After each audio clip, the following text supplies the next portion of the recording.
बिस्मिल्लाहिर्रहमानिर्रहीम। अस्सलाम वालेकुम नाज़रीन। नाज़रीन का हकीम शाहिद इकबाल आपकी खिदमत में हाज़िर है बहुत ही ज़बरदस्त नुस्खे के साथ। आज का हमारा नुस्खा है कब्ज़ ख़त्म करने के लिए बग़ैर दवाई के। नाज़रीन का कब्ज़ सब बीमारियों की जड़ है। अगर कब्ज़ बन जाए तो बहुत ज़्यादा मसाइल बनते हैं। कब्ज़ की वजह से काफ़ी मरीज़ों को बवासीर के मसाइल लग जाते हैं, बदहज़मी शुरू हो जाती है, खाया पिया हज़म नहीं होता, सेहत नहीं बनती। उन अफराद को मैं एक बहुत आसान सा एक तरीका बताने जा रहा हूँ, आपने इस तरीका को इस्तेमाल करें। इंशाल्लाह आपको कब्ज़ भी नहीं होगी, आपका हाज़मा भी ठीक रहेगा, मैदा भी ठीक रहेगा, ब्लड प्रेशर के मसाइल भी नहीं बनेंगे और किसी किस्म की आपको कोई भी परेशानी नहीं बनेगी। जो भाई हज़रात कहते हैं कि कब्ज़ रहती है, वो इस चीज़ को लाज़मी फ़ॉलो करें। एक तो आपने नाज़रीन कराम खाने से घंटा पहले पानी पीना है या घंटा बाद में पीना है। अगर थोड़ी बहुत हिचकी वगैरह लग जाए तो 1-2 घूंट पी सकते हैं, ज़्यादा नहीं पीना। और पानी को आपने सांस लेकर पीना है, यानी कि गूंद गूंद करके पीना, जैसे चाय पीते हैं। इस तरीके से आप पानी इस्तेमाल करें। दिन में कम अज़ कम आपने 20 से 25 गिलास ताज़ा या नीम गर्म पानी इस्तेमाल करना है।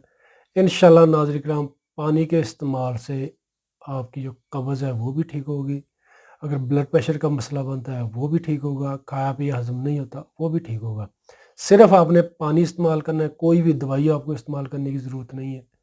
जैसे मैंने आपको बताया कि खाने से घंटा पहले पानी पीना है या घंटा बाद में पीना है। और दिन में कम से कम 20 से 25 गिलास ताज़ा या नीम गर्म पानी आपने इस्तेमाल करना है। इंशाल्लाह अल्लाह पाक के हुक्म से जो आपके कब्ज़ के मसाइल है वो भी ठीक होंगे, बदहज़मी के मसाइल है वो भी ठीक होंगे। सुबह शाम जितनी आप आसानी के साथ वॉक कर सकते हैं, वॉक लाज़मी करें और 5 वक्त की नमाज़ पाबंदी के साथ पढ़ा करें, तौबा इस्तग़फ़ार किया करें। इंशाल्लाह अल्लाह पाक ज़िंदगी में भी आपके लिए आसानी पैदा करेंगे और आखिरत में भी।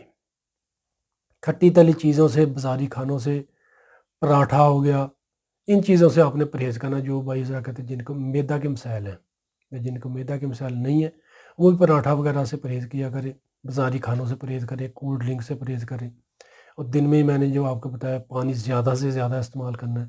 इंशाल्लाह देखिएगा कि अल्लाह पाक आपको कैसे शिफ़ा देते हैं, यानी कि दवाइयाँ वगैरह खाने की आपको ज़रूरत पेश नहीं आएगी। पानी आपने इस्तेमाल करना है। इंशाल्लाह आपके सारे मसाइल ठीक होंगे मैदा के। शुक्रिया। तो नाज़रीन किराम, वीडियो अगर अच्छी लगे तो इसको शेयर ज़रूर कीजिएगा। जिन व्यूज़ ने भी अभी तक हमारा यूट्यूब चैनल सब्सक्राइब नहीं किया, वो हमारे चैनल को सब्सक्राइब करके बेल आइकन को दबा दें और हमारे फेसबुक पेज को लाजमी लाइक कर लें। दुआ में याद रखिएगा। इसी के साथ हकीम शाहिद इकबाल को इजाज़त दीजिएगा। फ़ी अमान अल्लाह। अस्सलामु अलैकुम।